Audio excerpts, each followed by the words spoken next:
ഇയാൾ മദ്യക്കൊണ്ടൊന്നും എടുത്തിട്ട് ഒരു കാരണം കൂടെ ഈ ഇവിടെയുള്ള ആരും ചലിക്കത്തില്ല, പറയത്തില്ല. കാരണം അവനെ പേടിച്ച്. എന്തിനാ പേടിക്കുന്ന കാര്യം എന്തുകൊണ്ട്? എന്താ അതെനിക്കറിയത്തില്ല. അവന് ഉപദ്രവിക്കും ഇതുപോലെ. എന്നെ എന്തെല്ലാം ഇന്നലെ ചാടി നാവിക്കാൻ പറ്റി. എന്നെ ഇവിടെ എല്ലായിട്ട് ഓടിച്ച് രാത്രിയിൽ എന്നെ പിടിച്ച് മുടിക്ക് ചുറ്റി പിടിച്ച് കഥയെല്ലാം അടച്ചിട്ടുണ്ട്, തറയെല്ലാം അടിച്ചിട്ട് എന്നെ ആ മുടിയിൽ ചുറ്റി പിടിച്ച് എടുത്ത് 2 ദിവസം ഇപ്പൊ ഇവിടെ ഒരു ഒറ്റ ഇടി ഇടിച്ചിട്ട് ഇത്ര നീരുണ്ടായിരുന്നു കണ്ണിൽ കൂടെ. ഒരു 3 ദിവസം വെള്ളം വന്നുകൊണ്ടിരുന്നു. ഇതെല്ലാം ഞാൻ സഹിക്കുന്ന ഈ സ്ഥാപനത്തിനെ ഓർത്ത മോളെ. ഞാൻ കാരണം ഒരു പ്രശ്നം ഉണ്ടായി, അവർക്ക് ഈ സ്ഥാപനം പൂട്ടേണ്ടി വരും. അതിനൊരിക്കലും സംഭവിക്കാൻ കാരണം വന്നപ്പോ എനിക്ക് അഭയം തന്നത് അവര്. എനിക്ക് വേണ്ടതെല്ലാം തരുന്നുണ്ട് കേട്ടോ.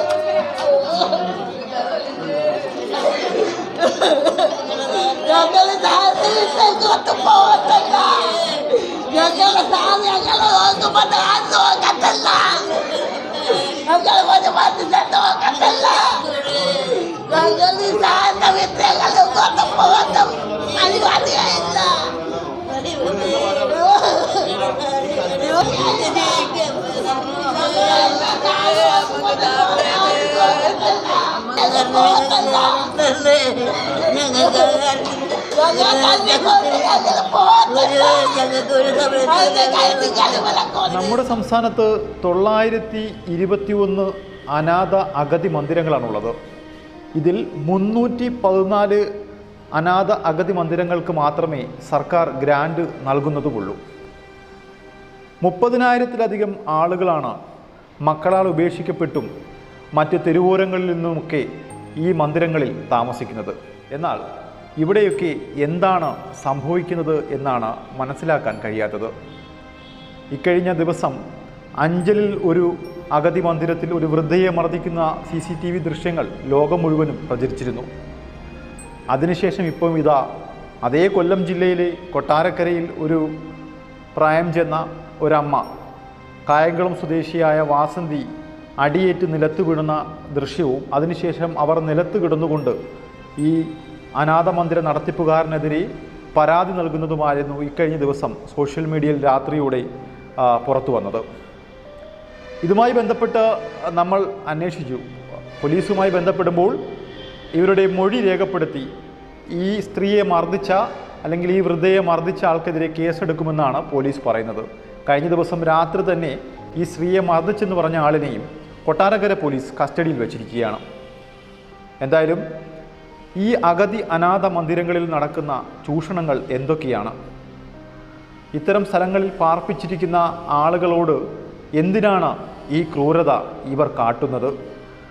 ആരോരും ചോദിക്കാനില്ല എന്നൊരു ഭാവത്തിലാണോ ഇത്തരം അക്രമങ്ങൾ നടത്തുന്നത്? അഞ്ചലിൽ നടന്ന സംഭവത്തിൽ സാമൂഹിക നീതി വകുപ്പ്, കൊല്ലം ജില്ലയുടെ ചുമതലയുള്ള സാമൂഹ്യനീതി വകുപ്പ് ഉദ്യോഗസ്ഥ പറഞ്ഞത് ജില്ലയിലെ മുഴുവൻ അഗതി അനാഥ മന്ദിരങ്ങളിൽ നടക്കുന്ന പ്രവർത്തനങ്ങൾ വീക്ഷിക്കുമെന്നും പരിശോധിക്കുമെന്നുമാണ്. പറഞ്ഞിട്ട് ഒരാഴ്ച കഴിയുമ്പോഴേക്കാണ് ഈ സംഭവം നടക്കുന്നത്.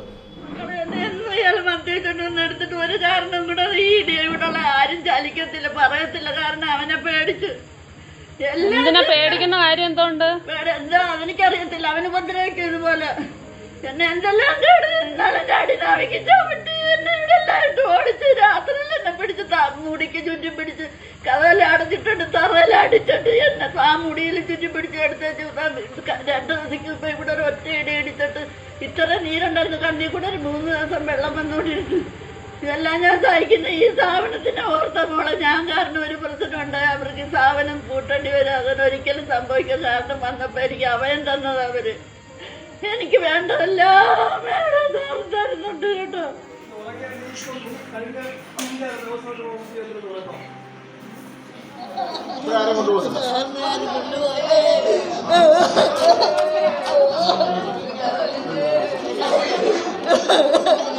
ഞങ്ങൾ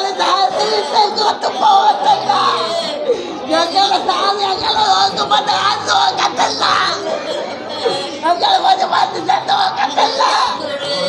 ഞങ്ങൾ സാറിന്റെ വിദ്യകളും കൊണ്ടുപോകുന്ന പരിപാടിയായില്ല.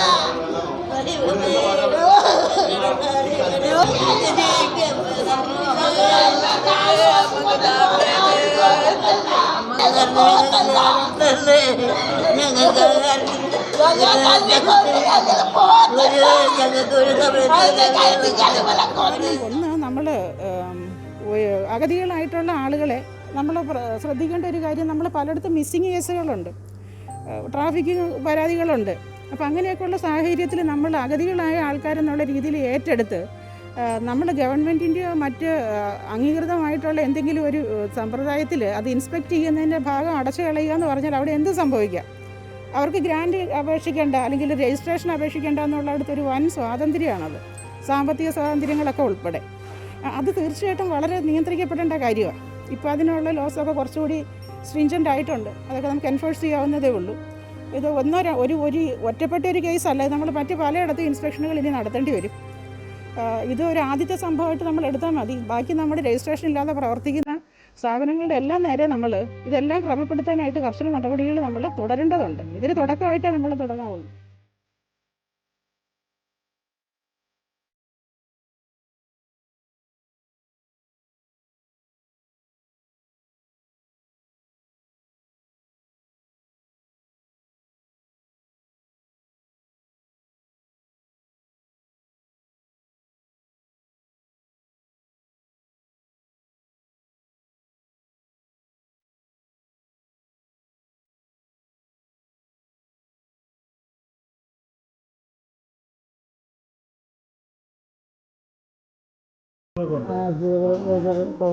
ഉണ്ട്. എൻ്റെ സ്ഥലം അമ്പലങ്ങളിലായിരുന്നു. അമ്പലങ്ങളിൽ ബോൻ്റെ കൂടെ താമസിക്കുകയായിരുന്നു. പിന്നെ ഞാൻ ജനിച്ചത് അഞ്ചലായിരുന്നു. കളരി അമ്പലത്തിലെ പഠിച്ചായിരുന്നു ഞാൻ താമസിച്ച എൻ്റെ ജന്മസ്ഥലം. അവിടുന്ന് എന്നെ കൊണ്ടുപോയത് കോന്നിയിലാണ്. കോന്നി മലക്കോട്ടയിലെന്ന് പറയും, അവിടെ ആയിരുന്നു. എനിക്ക് 4 മക്കളായിരുന്നു. 2 ഇപ്പം 2 ആൺമക്കളുണ്ട്. അവരിപ്പോൾ അവിടെ ഉണ്ട്. ഒരുത്തൻ പിന്നെ അമ്പലക്കുന്ന് കല്യാണം ചെയ്ത് അവിടെ ആയിരുന്നു ഞാനും. പിന്നെ ഇളയവനെ കല്യാണം ചെയ്ത് അവനിങ്ങനെ 2 മക്കളുമുണ്ട്. അവനും ഉണ്ട്, അവൻ്റെ പെണ്ണുപിള്ളയുണ്ട്. എന്തോ അഞ്ചലെല്ലാവരും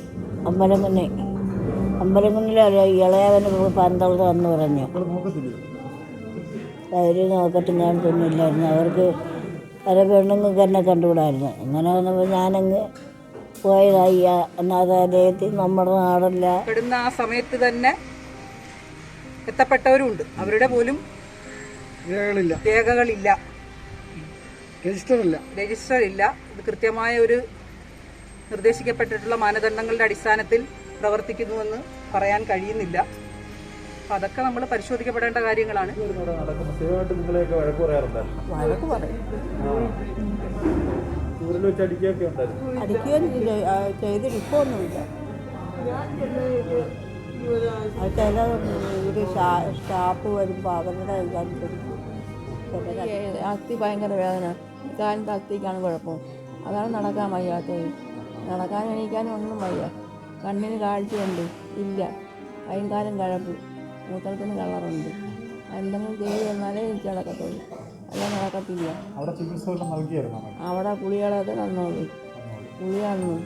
പിന്നെ ഈ അസ്ഥിക്ക് വേദന എത്ര എടുക്കാമെന്ന് പറഞ്ഞു, എടുത്തില്ല. എത്ര എടുക്കാമെന്ന് എടുത്തില്ല.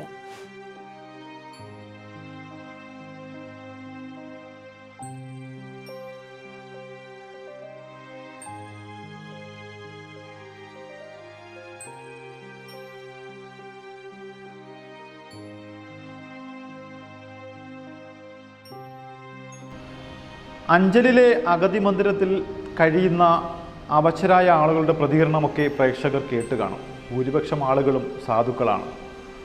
ഇവരൊക്കെ സ്വന്തം മക്കളെ ഉപേക്ഷിച്ചും അതുപോലെ ഒരു ഗതിയുമില്ലാതെ തെരുവിലലഞ്ഞവരുമൊക്കെയാണ്.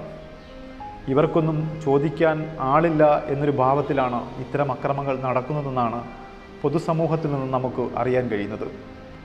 കഴിഞ്ഞ ദിവസം കൊട്ടാരക്കരയിൽ നടന്ന സംഭവവും ഇതിന് സമാനം തന്നെയാണ്. ഈ പാവങ്ങളെ ദ്രോഹിക്കുന്നത് തടയിടേണ്ടത് നമ്മുടെ സർക്കാരാണ്. ആരും ചോദിക്കാനില്ലാത്ത ഭാവത്താൽ ഇത്തരം അക്രമങ്ങൾ ഇനി അനുവദിച്ചുകൂടാ. പൊതുജനം ഇനി പ്രതികരിക്കേണ്ടി വരും.